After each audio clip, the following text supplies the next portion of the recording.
ha? Ha? Salapi? Oo, ang mga salaping ninakaw nila. Hindi ko alam ang sinasabi mo, Ginoo. Basilio!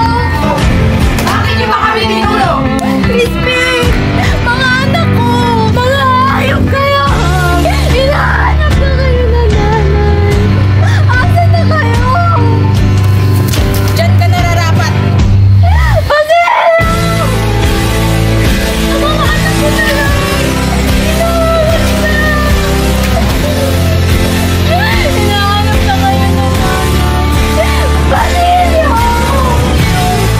Diyos ko! Patawarin niyo! Basilio! Basilio!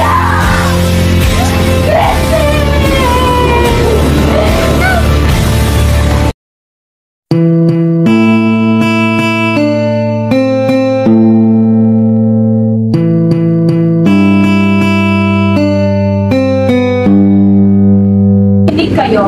Kaninang umaga ay pinayuhan ako ni Mang Tasyo na mabuti nang magmungkahi tayo na ayaw nating manalo. Saka ipamungkahi na gusto nating manalo sa mga karaniwang kasapi ninyo. Dahil siguradong pagtitibayin ng mga gustong pumoto sa atin, ngunit dapat ito ay lihim lamang. Mga giina, ang layunin ng pulong na ito ay upang mapag-usapan ang mga bagay na makapagpapasaya sa piyesta ng Sanderio at ang mga kaukulang bububulin sa mga nasabing bagay. Mga Ginoo, tayo ay magkakaroon ng fiesta na may budget na 3,000 at 100 piso. Ito ay para sa isang malaking kailangan na liwasan ng bayan na may halagang 150 piso. At sana rin ay isang bahagi sa salapi ay iuntol sa mga pamuli-puling buwan, tulad ng pagbibigay ng gantimpala sa mga pamataang uuusay at sa mga trabahador na mauusay. At sa ating lalabis ay tutulong sa pagpapatayo ng paaralan upang ang mga batang nag-aaral ay huwag magkusulo sa kumbento ng paaralan. Tama, ayos yan. Ayon ako dyan. Maganda sana iyan, ngunit iba na ang nais ng kura, kung kaya't hindi natin magagawa ang nais mo. Bakit niyo ba kami tinulong? Iyon sana ang aking sasabihin, ngunit naunahan ako ni Kapitan Basilio sa pagsasalita.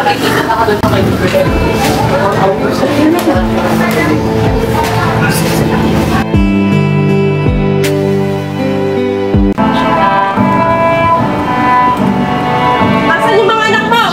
Asan yung mga salaping ninakaw ng mga anak mo, ha? Ha? Salapi? Oo, ang mga salaping ninakaw nila. Hindi ko alam ang sinasabi mo, Ginoo. Ba't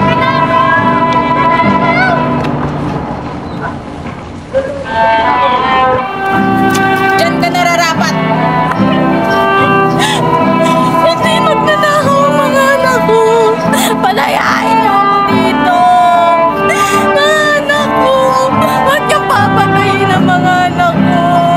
Palayain niyo ako dito. Basilio, hintayin niyo ang nanay. Pag-iiganti ko kayo. Sumunod ka sa akin. Hindi, Ginoo. Hindi maaari. Ang mga anak ko na lang. Ginoo, wag na.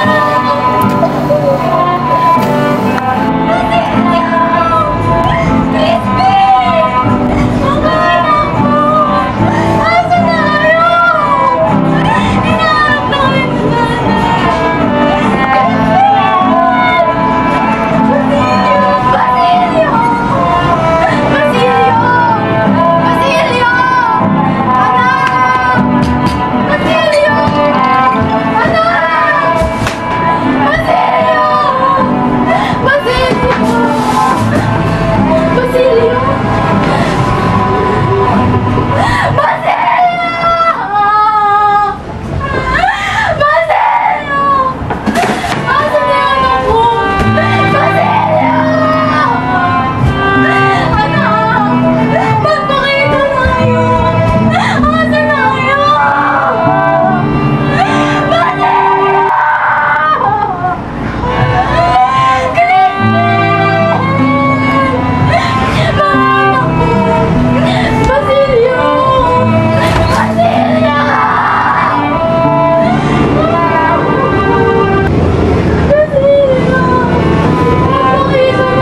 Bang narinig ko na dumating na si Binibini sa ating bayan. Maria Clara ba? Anak ni Kapitan Tiago? Oo, siya nga si Maria Clara, napakagandang babae. Jendes, bakit ngayon lang siya naparoon? Pagkakalang pa siya ay nagbakasyon, ngunit di ko alam kung saan siya pumaroon. Sabi na rin na si Ginoong Ibarra ay nasa bayan na rin natin. Hindi ba't si Ginoong Ibarra ang kanyang nobyo? Oo nga, si Ibarra. Buenos dias, Padre Santo. Buenos dias, Tia Isabel, Maria Clara. Tunay ang napakaganda mo sa personal, Maria Clara. Gracias, Padre Santo. Magandang hapon din po. Ako rin ay nagagalak na bumalik na kayo. Maraming salamat po, mahal na kita. Baka may gagawin pa po kayo at naiistorbo na po namin kayo. Wala naman lang. Ngunit maaari ko bang imbitahan si Maria Clara na maglibot-libot dito sa simbahan? Paumanhin, mahal na kurang, ngunit pagod ang aking pamangkin at nangangailangan ng sapat na pahinga.